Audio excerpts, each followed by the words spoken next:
예수님이 승천하시면서 500여 형제들에게 마지막으로 명령하셨습니다. 그 명령은 무엇입니까? 온 예루살렘과 온 유대와 사마리아 땅까지로 내 증인이 되라, 이런 명령을 하지 않았습니까? 자, 이 명령대로 복음이 이제 예루살렘을 지나서 그리고 유대를 넘어서 사마리아로 확장되었습니다. 하나님 아버지께서 계획하신 대로 복음의 확장입니다. 우리도 하나님의 계획하심을 믿고 믿음으로 살아가야 되는데 하나님의 뜻을 분별하지 못할 때도 종종 있습니다. 사도들도 예수님과 함께 동행하였음에도 불구하고 예수님이 십자가를 지실 때 도망을 갔고, 베드로는 심지어 3번이나 모른다고 부인을 했습니다. 또한 예수님이 부활하신 날 제자들을 만나 주셨는데 믿지 않았습니다. 이처럼 사도들도 하나님의 계획하심에 대한 믿음이 없었습니다. 이렇게 행동했던 제자들이 예수님의 승천을 목격한 후에 마가 요한의 어머니 다락방에 모여서 예수님이 약속하신 성령을 기다렸습니다. 오순절날에 성령이 임하자 그들은 완전히 달라졌습니다. 예수 그리스도를 증거하는 증인으로 변화되었습니다. 오늘 말씀해 보면 청년 사울도 사도들처럼 처음에는 하나님의 위대한 섭리를 깨닫지 못하고 유대교에 신봉하는 바리새인으로 살았습니다. 도저히 복음의 일꾼이 될 수 없는 종교적인 신념이 확고부동한 그러한 사울을 변화시킵니다. 다메섹으로 가는 길에서 예수님을 만남으로 사울은 복음을 확장하는 주역으로 변화되었습니다.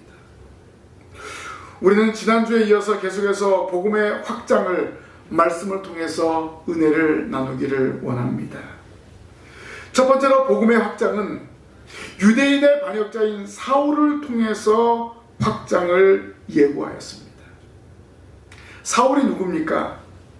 스데반이 유대인들이 던지는 돌에 맞아서 피를 흘릴 때 곁에 서서 찬성하고 그 죽이는 사람의 옷을 지키던 사람이었습니다. 그리고 그 여세를 몰아서 주의 제자들에 대해서 여전히 위협과 살기와 등등하여 대제사장에 가서 다메섹 여러 회당에 가져갈 공문을 청해서 그리스도를 따르는 사람을 결박하여 예루살렘으로 잡아오려 했던 자입니다. 왜 이렇게 청년 사울이 그리스도인들을 배척했을까요? 사울은 유대인으로 바리새인 중에 바리새인이었습니다. 바리새인의 엄격한 율법을 따르는 그런 청년이었습니다. 이 청년의 열정으로 스데반의 죽음을 당연시하였고 율법을 어긴다고 생각하는 그리스도인들을 잡아들인 데 혈안이 되었습니다. 그래서 다메섹으로 원정 가서 그리스도인들을 예루살렘으로 잡아오려 했던 것입니다. 그러나 복음이신 예수님은 청년 사울의 계획을 무산시켰습니다. 다메섹에 가는 도중에 그를 고꾸라뜨렸습니다. 예수님은 사울의 가는 길을 막았습니다. 강한 빛을 그에게 둘러 비춰 땅에 엎드리게 했습니다. 청년 사울의 불타는 집념을 한순간에 무너뜨렸습니다. 사울이 땅에 엎드려졌을 때 사울아, 사울아, 내가 어찌하여 나를 박해하느냐 라고 주님은 사울을 향해서 말씀하셨습니다. 그리고 너는 일어나 시내로 들어가라, 내게 행할 것을 내게 이를 자가 있느니라 라고 말씀하셨습니다. 종교적인 열심을 내어서 다메섹으로 향하는 사울에게 예수님은 명령하셨습니다. 그가 그토록 부인하던 그 예수님이 말씀하신 것입니다. 사울은 청년의 혈기로 다메섹으로 향했지만 주님은 그 길을 막으셨습니다. 하늘로부터 빛이 둘러비춰 사울의 눈이 보이지 않게 만들었습니다. 그래서 사울은 사람들에 이끌려서 다메섹으로 들어가서 3일 동안 보지도 먹지도 마시지도 못했습니다. 그러니까 생으로 3일 금식을 한 거예요. 주님은 청년 사울을 새롭게 하기 위해서 3일 동안 기도의 기간을 주신 것입니다. 그리고 사울을 새롭게 하는데 다메섹의 아나니아를 주님은 사용하십니다. 환상 중에 가라, 이 사람은 내 이름을 이방인과 임금들과 이스라엘 자손에게 전하기 위하여 택한 나의 그릇이라. 그가 내 이름을 위하여 얼마나 고난을 받아야 할 것을 내가 그에게 보이리라. 이렇게 말씀했습니다. 사실 이 아나니아가 주님의 환상을 들었을 때 사울에게 가기를 꺼려했습니다. 바로 이런 아나니아에게 예수님은 말씀하신 것입니다. 그래서 아나니아는 형제 사울아, 주곧 내가 오는 길에서 나타나셨던 예수께서 나를 보내어 너로 다시 보게 하시고 성령으로 충만하게 하신다 하면서 안수하자 사울의 눈에서 비늘 같은 것이 벗겨지고 다시 보게 되었습니다. 그리고 사울은 일어나서 세를 받고 음식을 먹고 강건하여졌습니다. 자, 보세요. 율법을 엄격히 준수하는 바리새인인 이 사울이 죄사함의 증표인 세례를 받았다. 이것은 엄청난 사건입니다. 율법을 지키는 사람은 율법을 준수해야 의롭게 된다고 생각해요. 그런데 죄사함의 세례, 이 세례를 받았다는 것은 정말 충격적인 일입니다. 하나님은 사울이라는 청년을 새롭게 하기 위해서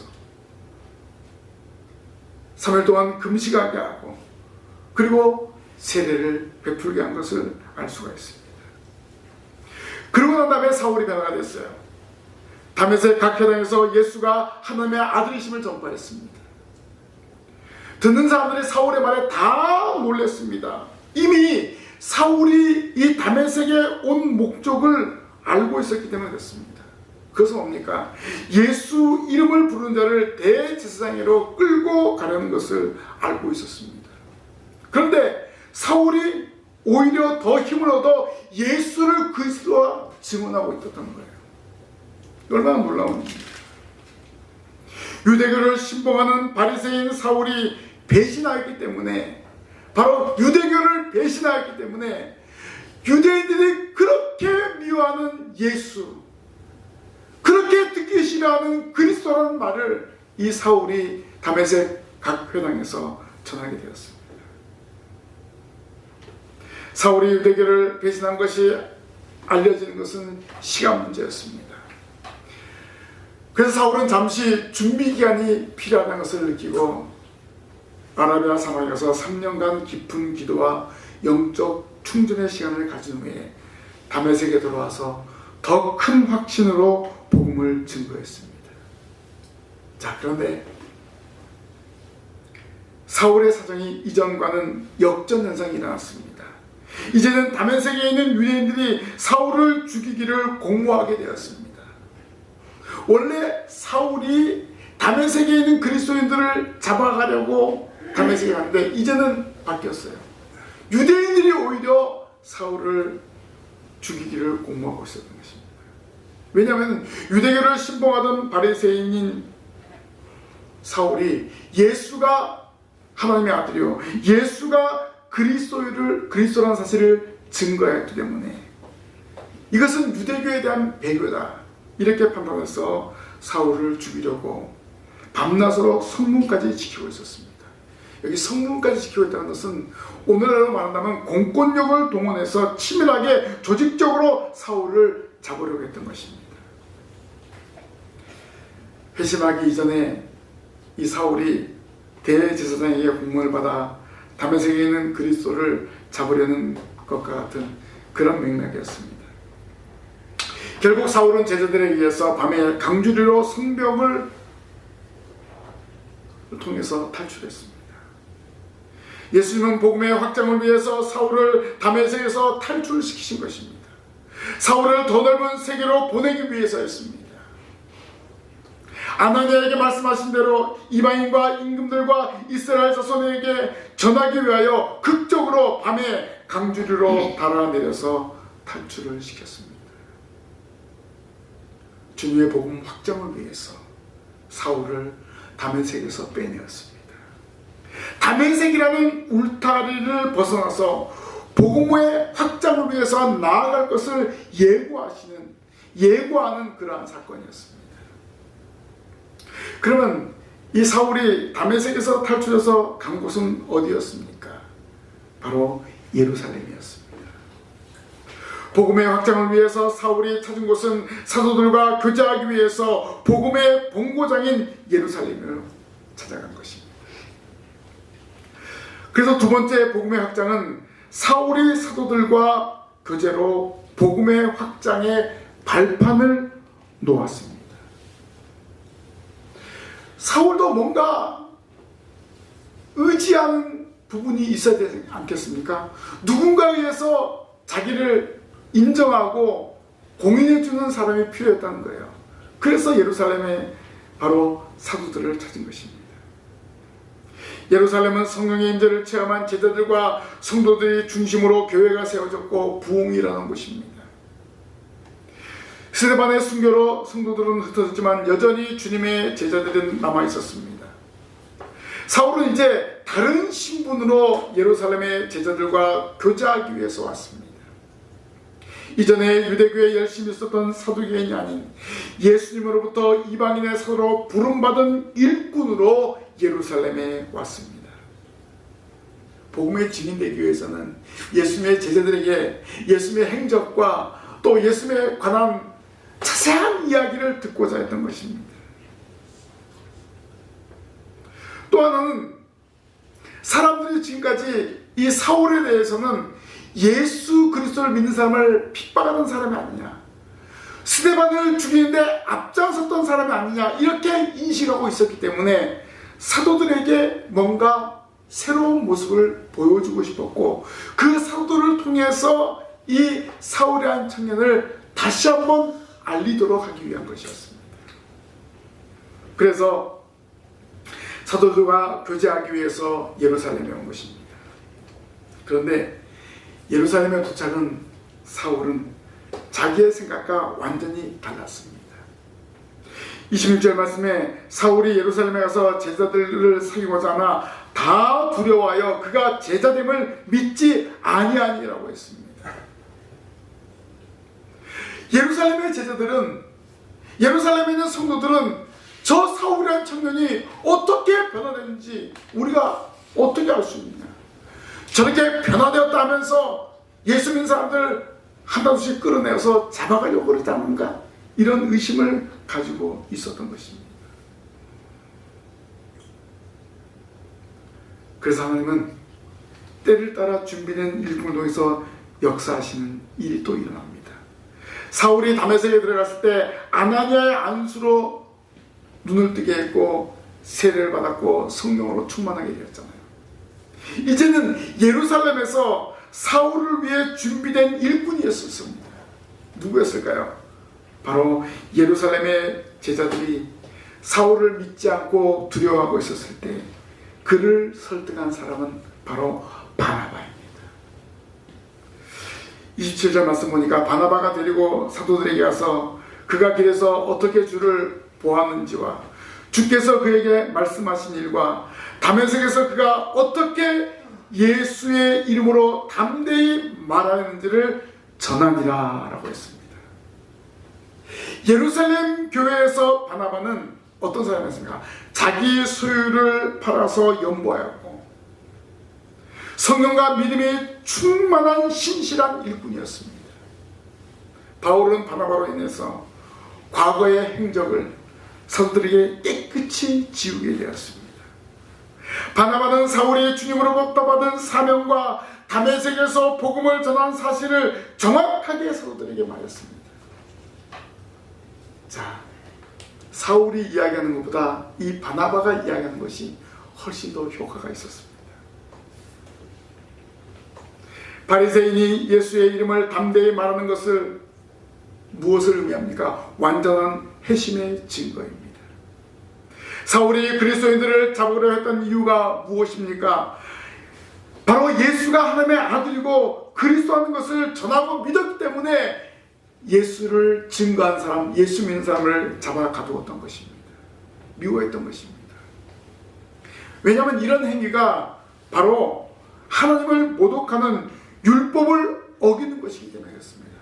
그래서 이런 자들은 바로 사형에 처하는 거예요. 누가 그렇게 됐습니까? 스데반이 바로 그렇게 해서 돌에 맞아 순교했습니다. 바나바는 사울이 이제 목숨을 걸고 예수의 이름을 전하는 증인이 되었다는 것을 사도들에게 강조하였습니다. 바나바를 통해서 사울은 제자들과 함께 교제하면서 예루살렘에 출입하게 되었습니다. 그리고 주 예수의 이름을 담대하게 예루살렘에서 전했습니다. 또한 헬라파 유대인과 함께 말하며 변론도 했습니다. 이제 사울은 예루살렘 교회의 동역자로 인정을 받게 되었습니다. 하나님의 위대한 섭리는 복음을 확장시키기 위해서 사울을 단독적으로 행동하게 하지 않고 바로 준비된 일꾼을 통해서 또 사도들을 통해서 행동할 수 있도록 도와주신 것을 볼 수가 있습니다. 빌립이 사마리아에 내려가서 전도했을 때 사마리아 사람의 하나님의 말씀을 받았다는 소식을 듣고 예루살렘 교회는 베드로와 요한을 보내서 복음을 받아들인 것을 확인하게 했습니다. 마찬가지로 사울이 이방 세계로 복음을 확장시키러 나아가야 했기 때문에 먼저 사도들에게 인정을 받아서 발판을 마련하게 된 것입니다. 그래야지만 사울이 전하는 복음이 진정한 복음이라는 것을 알 수 있는 거예요. 사울이 예루살렘 교회에 출입하면서 사도들과 교제는 아마 예수님이 전하신 생생한 그 말씀을 사도를 통해서 들었을 것입니다. 이 사울이라는 청년이 이방에 가서 사명을 감당하기 위해서는 예수님의 말씀과 예수님의 행적을 정확하게 알아야 되기 때문에 예루살렘의 사도들과 이렇게 교제한 것입니다. 그리고 사울은 예루살렘의 사도들과 교제하면서 실습도 병행했습니다. 먼저 주 예수의 이름을 담대히 전하였다라고 했습니다. 율법을 신봉하던 사두개인이었던 사울은 대놓고 예수님을 증거했습니다. 아마 사울은 어떤 심정으로 전했을까요? 자기가 이전에 스데반을 죽이는데 앞장섰고 또 그리스도인들을 박해하고 가두는데 앞장섰던 것을 회개하는 마음으로 열심을 다해서 예수님을 전한 거예요. 뭐 유대인들이 있든지 없든지 간에 사두개인들이 있든지 없든 간에 바리새인들이 있든지 없든지 간에 대놓고 예수님을 증거한 것입니다. 또 헬라파 유대인에게도 복음을 전했는데 사실 사울도 헬라파 유대인이었습니다. 그래서 이들에게 복음 전하기 위해서 접근하기가 쉬웠습니다. 이것은 이방 세계로 나아가야 하기 때문에 완벽한 전도 실습을 이 예루살렘에서 하게 한 것입니다. 주님 말씀하신 대로 내 이름을 이방인과 임금들과 이스라엘 자손들에게 전하기 위하여 택한 나의 그릇이라는 역할을 감당하기 위해서 예루살렘에 있는 사도들과 교제하면서 철저하게 복음을 확장시킬 발판을 마련하게 되었습니다. 이처럼 복음의 확장을 위해서는 무조건 이방 세계로 사울을 보내지 않았습니다. 사도들에게 인정을 받게 하고 예루살렘에서 주 예수의 이름을 전하게 한 후에 주님은 사울을 보내신 것을 볼 수가 있습니다. 오늘 우리도 마찬가지입니다. 하나님의 계획하심으로 이 땅에 존재합니다. 그리고 예수를 믿고 신앙생활하고 있습니다. 하나님은 여러분을 통해서 어떤 일을 계획하셨는지 또 어떤 일을 하실지 여러분 기대하십시오. 또 하나님의 그 기대에 부응하는 성도들이 되시기를 바랍니다. 그러면 하나님의 그 계획에 맞게 행동하고 또 그 계획을 알기 위해서 어떻게 해야 될까요? 여러분의 교제권이 세상이 되지 말아야 됩니다. 여러분의 교제권이 바로 성도와 주의 종과 교제하기를 힘을 써야 됩니다. 하나님 중심, 성경 중심, 교회 중심의 생활 원리로 살아가야 합니다. 여러분이 이렇게 살아갈 때 하나님은 여러분들을 통해서도 복음의 확장을 이루게 할 줄로 믿습니다. 그런데 사울은 예루살렘에서 더 이상 노골적으로 예수를 전하지 못하게 됩니다. 사울이 헬라파 유대인들에게도 복음을 전했다고 했죠. 그런데 이 헬라파 유대인들은 사울이 전한 예수 그리스도를 믿는 것보다도 사울과 논쟁을 벌이게 되었습니다. 왜냐하면 이들도 율법에 열심히 있는 사람이었습니다. 그래서 어떻게 했을까요? 사울에게 복음을 전하지 못하도록 죽이려고 음모를 꾸미게 되었습니다. 이들은 사울이 전하는 복음에 대해서 반박할 수가 없어서 죽이려는 극단적인 계획을 한 것입니다. 자, 사울이 이방색에 발을 붙이지도 못하고 이제 끝난 것일까요? 마지막으로 복음의 확장은 형제들의 도움으로 사울은 확장을 준비하게 되었습니다. 헬라파 유대인들은 사울과 변론을 이기지 못해서 음모를 꾸몄는데 죽이려고 한 것입니다. 이 일을 사울이 알고 또 예루살렘의 형제들도 알게 되었습니다. 주님은 사울을 이방세계로 보내야 하기 때문에 형제들을 통해서 헬라파 유대인들의 음모를 정확하게 파악하게 되었습니다. 형제들은 사울이 처한 위기에 대해서 확실하게 대처하는데 사울을 예루살렘 성 밖으로 보내야 안전하겠다라고 생각한 것입니다. 하나님의 위대하신 계획을 예루살렘의 형제들을 통해서 또 시행하는 것을 알 수가 있습니다. 형제들은 사울을 가이사랴에 데리고 내려가서 다시 다소로 보냈습니다. 그러면 여기서 형제들은 누구일까요? 형제들. 예루살렘에는 제자들도 있고 성도들도 있는데 왜 갑자기 또 형제들이란 말이 나올까요? 헬라어를 확인하면 명확하게 구별할 수 있습니다. 형제들은 호이 아델포이라고 합니다. 제자들은 호이 마테타이, 성도들은 호이 하기오이입니다. 그러면 제자들, 성도들, 형제들 따로따로 구분할 수 있는데 그렇다고 해서 이 형제들이 제자들 그리고 성도들 완전히 구별된 그런 형제들이냐? 아닙니다. 바로 이 형제들은 제자들과 성도들을 모두 아우르는 믿음의 사람들을 지칭합니다. 우리가 교회 안에서 형제 자매라고 이렇게 이야기하잖아요. 바로 그런 의미입니다. 이렇게 믿음의 형제들이 사도들을 도운 것입니다. 바로 예루살렘에서 목숨을 걸고 예수 그리스도를 전하는 사울을 보고 신뢰하였기 때문에 이 형제들이 사울을 위해서 헌신한 것입니다. 과거 그리스도인을 괴롭혔던 이 사울을 이 형제들은 피해 다녔습니다.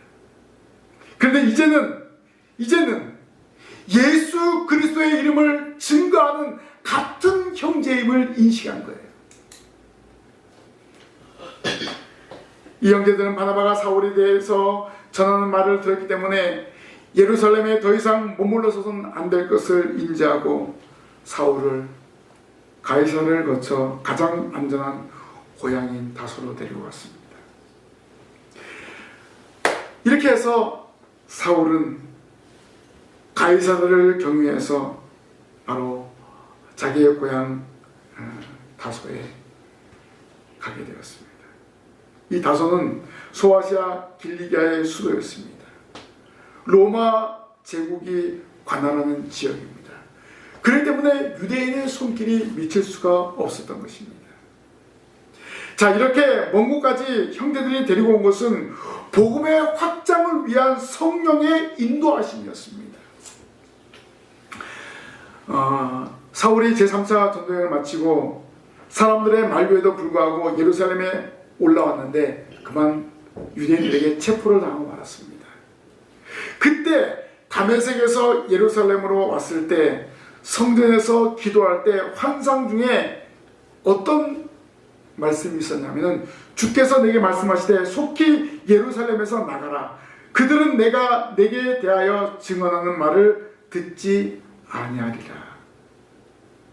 떠나가라. 내가 너를 멀리 이방인에게로 보내리라 라고 말씀하셨다고 회상합니다. 바로 형제들이 이 사울을 가이사라에 거쳐서 다소로 보낸 것은 바로 자기도 바로 환상 중에 그때 주님께로부터 들었다는 것을 나중에 다시 예루살렘에 와서 고백하는 것을 알 수가 있습니다. 이렇게 주님은 사울을 통해서 복음의 확장을 계획하셨기 때문에 믿음의 형제들을 동원해서 가장 안전한 다소로 이동시켰습니다. 사울에게 더 깊은 묵상과 복음으로 무장시켜서 바리새인으로 살았던 그의 사상을 완전하게 제거시키기 위해서 보내신 것입니다. 조금이라도 유대교에 심취했던 바리새인의 사상이 남아서는 복음의 확장을 하는데 방해가 되기 때문에 바로 다소에서 준비할 수 있는 시간을 하나님은 주신 것입니다. 무작정 내보내지 않는 것입니다. 철저하게 준비하게 하는 거예요. 사실 사울 개인적으로는 아라비아 사막에서 3년 동안 기도로 준비했습니다. 이것도 부족하다는 거예요. 예루살렘에 올라와서 사도들에게 인정을 받고 또 모든 믿음의 형제들에게 인정을 받고 다소로 보내져서 이제 사울은 복음 전도자로서 이방인의 사도로서 완벽하게 준비를 하게 된 것입니다. 바로 이렇게 해서 바로 사울이 이방 세계로 나아가고 바로 복음을 확장시키는 놀라운 역사를 이룬 줄로 믿습니다. 성도 여러분, 예수님이 다메섹에서 청년 사울을 부르셨으면 다메섹과 예루살렘에서 복음의 불길이 일어나야 되지 않겠습니까? 그런데 사울이 회심하고 바로 아라비아 강야에 가서 3년을 보냈고 이제는 고향 다소에서 준비하게 합니다. 그러니 예루살렘의 제자들이나 성들이 실망하지 않을까요? 그러나 여기 반전이 있습니다. 31절 말씀 보십시오. 그리하여 온 유대와 갈릴리와 사마리아 교회가 평안하여 든든히 서가고 주를 경외함과 성령의 위로로 진행하여 수가 더 많아지니라 라고 했습니다. 여기 그리하여는 사울이 다소로 간 것과 연관된 것처럼 느낄 수가 있습니다. 그렇지 않습니다. 이 표현은 스데반의 순교로 교회에 큰 박해가 있어서 흩어진 성도들이 복음을 전한 이후에 일어난 일로 인하여 도리어 복음이 크게 확장된 것을 확실히 전하는 것입니다. 그리하여가 바로 복음이 점점 예루살렘과 온 유대와 사마리아로 확장되는 그 모든 일련의 과정을 말하는 것입니다. 그리고 여기에 사울의 회심이 팔레스타인 지역에서 이방으로 퍼져나가는데 기초를 마련하게 되었다는 것이기도 합니다. 하나님은 복음의 확장을 위해서 새로운 주인공으로 유대교에 심취한 바리새인 청년을 완전히 변화시켜서 다소로 보내서 재무장하게 하신 것입니다. 순교와 박해 그리고 흩어짐에도 온 유대와 갈릴리와 사마리아 모든 지역에서 교회가 평안하시고 잘 세워져 가고 성령의 위로함으로 성장하고 있다는 것입니다. 유대인들의 박해 때문에 이 청년 사울이 사명을 받은 청년 사울이 다소로 쫓겨가는 것, 이것이 복음의 후퇴가 아닌가 이렇게 생각할 수 있는데 그렇지 않았습니다. 오히려 흩어진 성도들로 인하여서 복음이 확장되고 오히려 사울이 다소로 내려가는 것으로 인하여서 더욱더 온 유대와 갈릴리와 사마리아 모든 지역의 교회들이 평안해지고 잘 세워가고 성장하고 있다는 것입니다. 하나님은 이 박해를 통해서 교회를 더 성장시키는 것입니다. 여기서 이 성장은 계속 진행형입니다. 진행형. 계속해서 성장하고 있다는 것입니다. 바로 예루살렘의 제자들과 성도들 그리고 형제들이 하나가 되어서 하나님의 나라 확장을 위해서 협력하여 든든히 서가고 있음을 증언하고 있는 것입니다. 그리고 교회는 생동감 있게 지속적으로 성장하고 있었다는 것입니다. 그리고 앞으로 청년 사울을 통해서 계속해서 이루어질 복음의 확장을 기대하게 하는 것입니다. 사울에 대한 박해는 무엇일까요? 복음의 확장을 위한 준비를 더 잘하도록 다소로 보내신 주님의 계획하심이었습니다. 그렇다면 하나님은 우리도 복음의 확장을 위한 도구로 행동하기를 원하고 계십니다. 하나님의 나라 확장을 위해서 우리도 말씀과 기도로 무장하고 나아가야 됩니다. 잘 준비해서 삶의 현장으로 나아가면 성령님이 여러분과 함께 하실 줄로 믿습니다. 반드시 복음의 확장을 이루게 하십니다. 하나님 바로 저와 여러분을 통해서 복음을 확장시키십니다. 복음을 들고 나아가면 됩니다. 이제 행동으로 옮기십시오. 행동하셔야 됩니다. 입을 열어야 됩니다. 주 예수를 믿으라. 그리하면 너 안에 구원을 받으리라. 어떠한 환경과 여러분의 처지 그런 것들 생각하지 마십시오. 바울과 실라가 빌립보 감옥에서 바로 주 예수를 믿으라. 그리하면 너와 구원을 얻으리라.